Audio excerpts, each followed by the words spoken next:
हिरन और मगरमच्छ की कहानी। एक जंगल में बड़ा नदी था। उस नदी में एक मगरमच्छ हमेशा घूमता रहता था। उधर पानी पीने आई हुई हर एक जानवर को वो मगरमच्छ पानी में खींच लेता था। आगे आगे उस मगरमच्छ के बारे में जानकर उधर कोई भी नहीं आता था। तब से वो मगरमच्छ कोई मेरे हाथों में आ जाए और मेरा भोजन बन जाए करके राह देखता था। एक दिन ये सब ना जानते हुए एक हिरन नदी के पास आकर धीरे से पानी पीने लगी। दूर से ही हिरन को देख मगरमच्छ उसे किसी भी तरह खाने का निर्णय करके पानी में जाकर धीरे से हिरन के पास आकर एकदम से उसके पैर को जकड़ लिया। हिरन के लिए ये अनहोनी होने के कारण ना कुछ समझते हुए तुरंत रोना या चिल्लाना छोड़कर हंसने लगी। पागल हिरन, मरते हुए क्यों हंस रहे हो? बोला मगरमच्छ ने।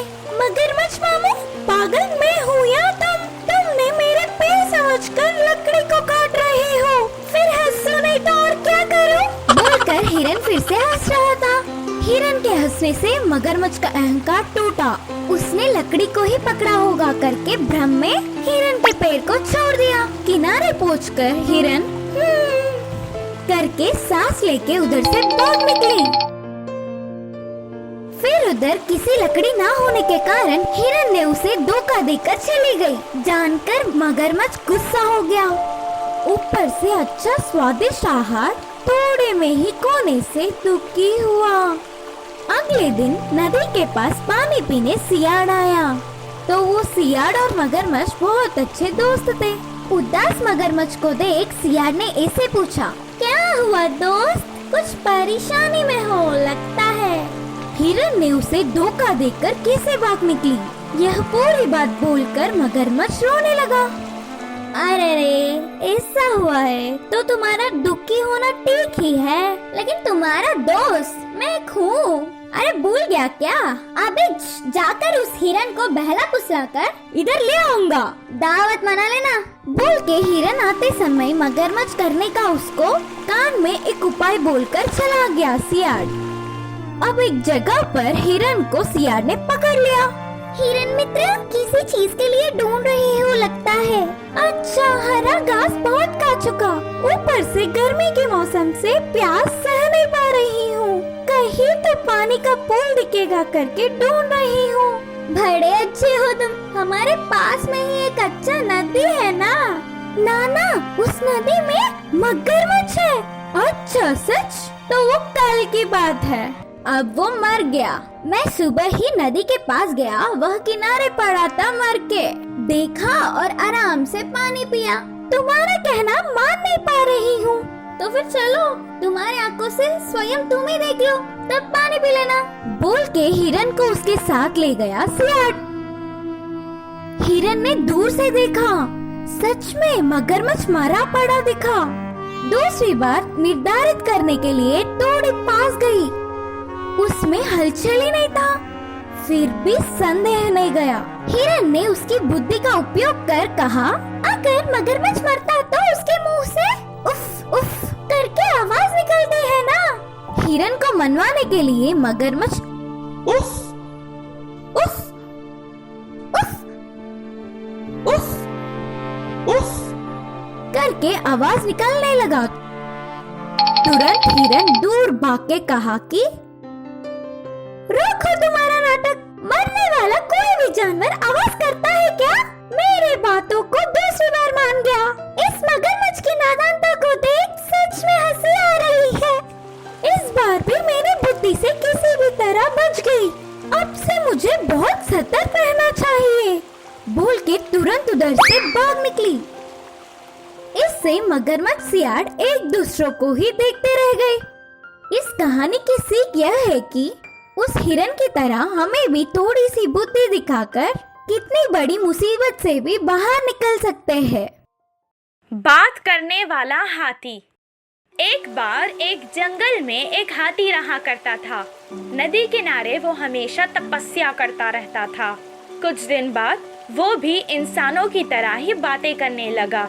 वो हमेशा जानवरों को अपने पास बुलाकर उनसे इंसानों की तरह बात करता था, लेकिन जानवरों को उसकी बातें समझ नहीं आती थी और वो वहाँ से उठकर चले जाते थे।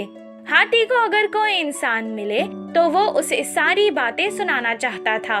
वो जंगल के किनारे पर किसी का इंतजार करता हुआ बैठा रहता था। एक दिन सुबह सुबह वहाँ से एक आदमी जा रहा था। उसे देखकर हाथी कहने लगा, भाई जरा इधर तो आओ। आवाज तो सुनाई दे रही थी, पर कोई दिखाई नहीं देने के कारण वो आदमी परेशान होकर यहाँ वहाँ देखने लगा। कुछ देर बाद वो आगे चलने लगा। क्या बात है भाई, आवाज देने पर भी नहीं आ रहे हो? मेरे पास आओ, मैं तुम्हें एक बात बताता हूँ। हाथी को बात करते देख वो हैरान रह गया, फिर भी वो उसके करीब गया। उसे परेशान देखकर हाथी ने कहा, क्या बात है भाई, क्यों इतना परेशान हो? मुझसे कहो। मेरा नाम शिवा है। मैं जंगल के पास एक गांव में रहता हूँ। मेरा कोई भी नहीं है। मेरी एक सौतेली माँ है जिसने मुझ पर चोरी का झूठा इल्जाम लगाकर मुझे घर से निकाल दिया है। अब पता नहीं मेरा गुजारा कैसे होगा, इसलिए काम की तलाश में मैं शहर की ओर जा रहा हूँ। शिवा हाथी से अपने दुख बांट रहा था।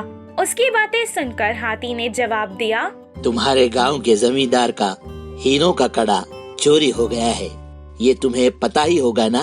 हाँ, गांव के लोगों को इस बारे में बात करते हुए सुना था मैंने। हाथी हंसते हुए कहने लगा, नहीं मिला ना? वो मिल भी नहीं सकता क्योंकि वो तो मेरे पास है। हाथी की बातों पर शिवा को हैरानी हुई।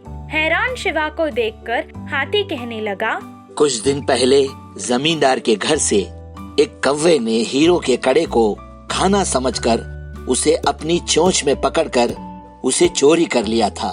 कुछ देर वो उस पेड़ की डाली पर रखकर अपने चोंच से मार मार कर खाने की कोशिश कर रहा था, लेकिन कुछ हाथ ना लगने पर वो उसे वहीं छोड़कर उड़ गया। हाथी शिवा को वो कड़ा दिखाने लगा और कहा, ये कड़े को तुम रख लो और इसे बेचकर अपनी मजबूरी दूर कर लो। तब शिवा ने कहा, नहीं, ये मेरा नहीं है। किसी और का माल लेना बहुत बड़ा पाप है। हो सके तो तुम इसे वापस जमींदार को दे दो। तब हाथी ने कहा, तुम्हारे जैसा अच्छा इंसान मैंने आज तक नहीं देखा। चलो हम दोनों मिलकर जमींदार को ये कड़ा वापस दे देते हैं। वहाँ से वो दोनों मिलकर कड़े को जमींदार को देने के लिए निकल गए। शिवा हाथी के ऊपर बैठकर गांव में आ रहा था। तभी उसे देखकर सब लोग हैरान रह गए। शिवा ने जमींदार से मिलकर उन्हें वो कड़ा वापस दे दिया। इतनी कीमती चीज वापस मिलने से वो बहुत खुश हुए और शिवा को बहुत सारे तोहफे इनाम में दिए। वो लेकर शिवा भी बहुत खुश हुआ और हाथी के इस जंगल को बचाने वाले पक्षियों की कहानी। एक जंगल में एक बड़ा सा पेड़ था। उसी पेड़ पे तरह तरह के पक्षियाँ रहते थे। उन सब का एक बुद्धिमान पक्षी नेता था। पक्षियाँ अपने नेता की सारी बात मानते थे। अपने नेता के साथ ही आहार के लिए आसमान में उड़ते हुए जाते थे। जमीन पर आहार दिखने पर भी जल्दबाजी ना करते हुए अपने नेता के आदेश का इंतजार करते। उधर आसपास कहीं भी कुछ भी कतरा नहीं करके पक्का करने के बाद अपने नेता के आदेश अनुसार नीचे उतरते थे। खुशी से आहार खाते और फिर शाम तक वापस अपनी जगह आराम से लौट जाते। और उनके साथ ही रहने वाली एक बुरी पक्षी नेता की बातों को मानता ही नहीं था, क्योंकि उसे भी नेता बनने की दुराशा थी। नेता एक बोलता तो वो कुछ और ही करता था। ऊपर से बाकी के पक्षियों से भी अपनी बात मनवाने की कोशिश करता, लेकिन उसकी बातों को कोई भी ना मानने पर उसे गुस्सा आ जाता था। उसका भी एक दिन आएगा करके समय का इंतजार करता। एक दिन उन पक्षियों के रहने वाले पेड़ के कुछ दूर से आग फैलना नेता ने देखा और कहा, लगता है जंगल में आग फैलना शुरू हो गया। फिर भी कोई भयभीत ना हो। इतने समय से हमें आश्रय देने वाले इस जंगल को ना छोड़ जाते हुए खतरे का डट कर सामना करते हैं। कुछ पक्षियाँ इसके लिए मान गए और कुछ पक्षियों ने उधर रहना उचित नहीं सोचा। और यही मौका देख वह बुरे पक्षी ने कहा, हमारे नेता को साहस कुछ ज्यादा ही हो रहा है। आगे का नजर में ना रखा तो हम सब जलकर राख बन जाएंगे। मुझे राजा के रूप में स्वीकार करने वाले मेरे साथ आ सकते हैं। मैं उन्हें अच्छा रास्ता दिखाऊंगा। नेता के कितना समझाने पर भी ना सुनते हुए उस बुरे पक्षी की बातों में आकर कुछ पक्षियाँ उसके साथ चले गए। कुछ देर बाद आग पूरे जंगल में फैलता हुआ आगे बढ़ रहा था। इधर ही रहने वाले कुछ पक्षियाँ नेता के कहने पर पास के नदी से पानी लाकर फैलती हुई आग पर डाल रहे थे। छोटे छोटे पक्षियों के कष्ट और उनकी साहस को देख जानवरों ने भी पानी डालकर उनकी मदद करना शुरू कर दिया। ऐसे ही बहुत देर मेहनत करके आखिरकार आग को बुझा दिया और कुछ दिनों के बाद पूरा जंगल हरा भरा हो गया। सारे पक्षियाँ हमेशा की तरह खुशी से रहने लगे। उस बुरे पक्षी की बातों में आकर उसके साथ जाने वाले सारे पक्षी आहार ना मिलने के कारण वापस लौट के आ गए। अपनी गलती जानकर नेता से माफी मांगा और अच्छा नेता के क्षमा करने पर फिर से हमेशा की तरह वह पेड़ पक्षियों से भर गया। इस कहानी की शिक्षा है कि कष्टों का साहस से डटकर सामना करने वालों का हमेशा अच्छा ही होता है।